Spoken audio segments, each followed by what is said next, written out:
হচ্ছে আমরা আবার কেন শাহবাগ এবং শাপলা বিতর্কে যাব।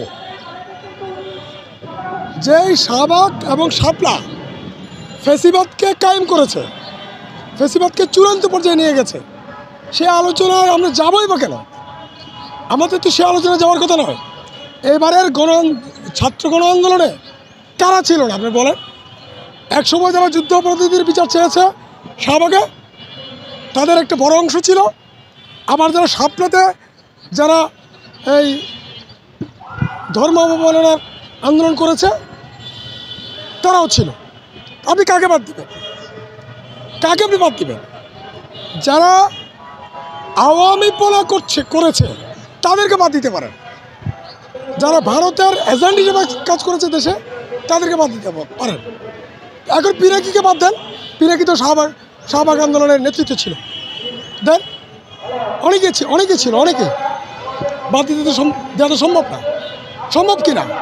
তো লাকি আসবে কেন? ঠিক আছে, শুধু লাকি আসবে কেন? এই যে লাকিকে তো আমি 18 কোটা আন্দোলনে যখন নুরা মার খায়, তো এই লাকি আক্তার এই নুরদের পক্ষে আন্দোলন করেছে, কোটার এই কোটা আন্দোলনের পক্ষে আন্দোলন করেছে, যখন এখানে প্রতিবাদ করার কেউ ছিল না। তো সত্য বললে তো এখন আমাকেও দোষ দেবেন, আমাকেও আপনি আওয়ামী লীগের এজেন্ট বানিয়ে দিবেন, এই দালাল বানিয়ে দিবেন, তাই না? যদি একদম পুরা ঘটনা বলি তাহলে এই সময় তো আপনাদের নাই, বাংলাদেশের জনগণের এত সময় নাই, এত বক্তৃতা শোনার সময় নেই। যাই হোক, যে আলোচনাটা জরুরি সেটা হচ্ছে আমরা শাহবাগ শাপলা কোনোটাই চাই না। আমরা যেটা চেয়েছিলাম আওয়ামী লীগকে উচ্ছেদ করা এবং একটা আইনের শাসন প্রতিষ্ঠিত হয় এরকম একটা রাষ্ট্র আমরা চেয়েছিলাম। কিন্তু বিগত 7 মাসে ডক্টর ইউনূস সাহেব কোন কাজে সফল হয়েছে? নির্মোহ জায়গা থেকে বলেন,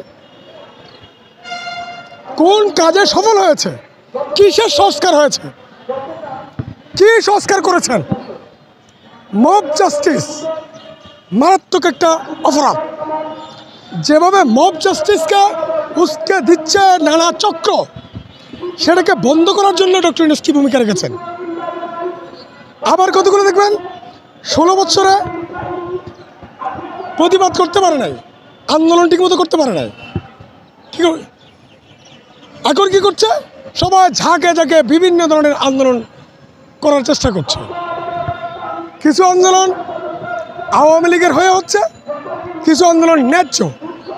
আচ্ছা, আপনারা যারা আন্দোলন করছেন ভালো কথা, আপনারা 16 বছরে গণভবনের সামনে কজন গেছেন? গণভবনের সামনে কয়জন যেতে পারছেন? একটা মিছিল নিয়ে 16 বছরে কেউ যেতে পেরেছে? আমি তো সে প্রতিবাদ করেছিলাম গণভবনে। 16 বছরে আমি ছাড়া কোনো প্রতিবাদকারী গণভবনের সামনে প্রতিবাদ করতে চায় না, যাওয়ার সাহস করে না। তা আজকে আপনি আন্দোলনের জন্য একদিন পর আপনি যমুনা ভবন দখল করতে যাবেন? এটা কোন ধরনের আন্দোলন? আন্দোলনের জায়গা আছে, আন্দোলনের জন্য যথেষ্ট স্পেস আছে, সেখানে আন্দোলন করেন। কোথায় যমুনা ভবন দখল করতে যাবেন, যমুনা ভবনের দিকে পদযাত্রা করবেন, এগুলো তো হয় না। হ্যাঁ, এগুলো করার একটা গুরুত্বপূর্ণ কারণ হলো ডক্টর ইউনূস সরকারের প্রতি জনগণের যে চাওয়া পাওয়া ছিল, আন্দোলনকারীদের যে চাওয়া পাওয়া ছিল, সেগুলো ডক্টর ইউনূস 90% পালন করতে পারেনি। এই জন্য বিচ্ছিন্ন আন্দোলনগুলো সহিংসতার রূপ নিচ্ছে।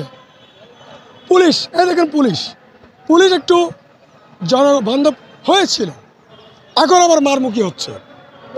এই যে মেয়েদেরকে মুঠি ধরে মারা, চুলের মুঠি ধরে মারা, এটা কি ভালো জিনিস? হাসিনা তো এটা করেছিল,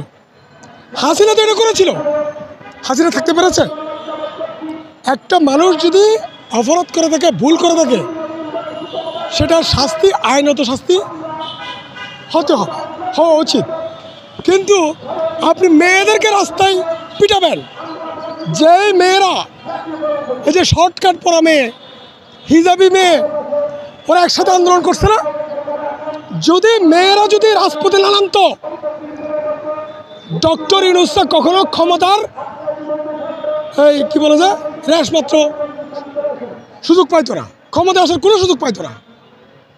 এখন এগুলোকে ইগনোর করা যাবে না। তো যেই নারীরা এবারের গণ অভ্যুত্থানের সবচেয়ে বড় ভূমিকা রেখেছে, যেই রেমিটেন্স যোদ্ধারা সবচেয়ে বড় ভূমিকা রেখেছে, যেই বিপ্লবীরা রাজপথে আন্দোলন সংগ্রামে লড়াইয়ে নেতৃত্ব দিয়েছে, তাদের কাউকে তো মূল্যায়ন করছে না ডক্টর ইউনূস সরকার।